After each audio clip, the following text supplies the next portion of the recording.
यह समय पितृपक्ष यानी श्राद्ध का समय चल रहा है। इस समय में पूर्वजों की आत्मा की संतुष्टि के लिए श्राद्ध व तर्पण करना बहुत ही जरूरी होता है। आप सभी को स्नेह भरा नमस्कार। आप भगवान में आस्था रखते हैं तो यह वीडियो आपके लिए अत्यंत लाभकारी होगी। आप सभी के पितरों का आशीर्वाद आप सभी को मिलता रहे। आप सभी खुश रहें, स्वस्थ रहें, उन्नति करें, प्रगति करें और खुश रहें। हिंदू धर्म में मृत्यु के बाद मृत व्यक्ति का श्राद्ध करना अनिवार्य होता है। माना जाता है कि श्राद्ध ना किया जाए तो मरने वाले व्यक्ति की आत्मा की शांति नहीं मिल पाती। भाद्र मास की शुक्ल पक्ष की पूर्णिमा से लेकर अश्विन मास की कृष्ण पक्ष की अमावस्या तक श्राद्ध का समय रहता है। इसे 16 कनागत महागया भी कहते हैं और कुछ लोग इन्हें कड़वे दिन के नाम से भी जानते हैं। यह 16 दिनों तक रहता है, इसलिए इसे 16 श्राद्ध भी कहा जाता है। इस समय में हमारे पितरों को भगवान पितृलोक से सभी पितरों को मुक्त कर देते हैं। हमारे पितृ देवता 16 दिनों तक पृथ्वी पर निवास करते हैं और अपने अपने परिजनों के द्वार पर आकर खड़े रहते हैं और अपने परिजनों से अपेक्षा रखते हैं कि वह हमारे लिए पिंड दान करें, हमारा तर्पण करें, दान पुण्य करें, ब्राह्मणों को, गौ माता, स्वान व कुएं को भोजन कराकर अनेकों अनेकों उपाय करें, जिससे हमारे पितृदेव शांत रहते हैं, खुश रहते हैं। यही इच्छा लेकर वायु के रूप में हमारे पितृ देवता हमारे घर के आसपास विचरण करते रहते हैं।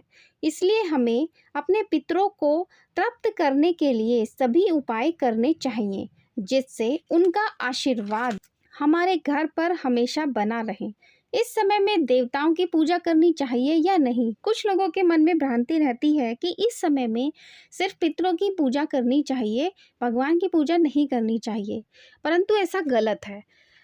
इस समय में भी देवताओं की पूजा करनी चाहिए। पहले प्रातःकाल सुबह उठकर भगवान की पूजा करें। आप घर पर पूजा करते हैं या मंदिर में पूजा करते हैं, जहाँ पर भी आप करना चाहते हैं आप कर सकते हैं। फिर उसके बाद आप अपने पितरों की पूजा करें।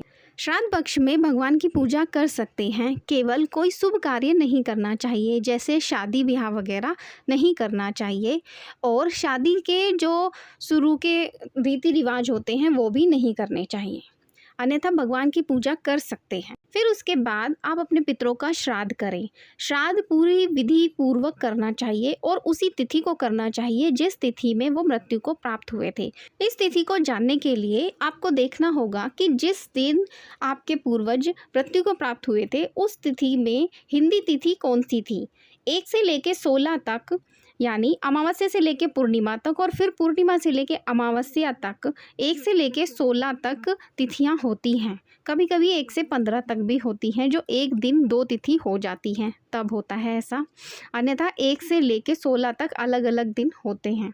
उसी तिथि में आपको अपने पूर्वजों का श्राद्ध करना चाहिए, जिससे उनका आशीर्वाद आप पर, आपके घर पर हमेशा हमेशा बना रहे। किसी कारणवश अगर आपको आपके पूर्वजों की हिंदी तिथि नहीं पता है तो जिस दिन आखिरी श्राद्ध होता है अमावस्या के दिन, उस दिन आप अपने पूर्वजों का श्राद्ध कर सकते हैं। आशा करती हूँ आपको ये जानकारी पसंद आई होगी। कृपया वीडियो को लाइक, शेयर और सब्सक्राइब करना ना भूलें।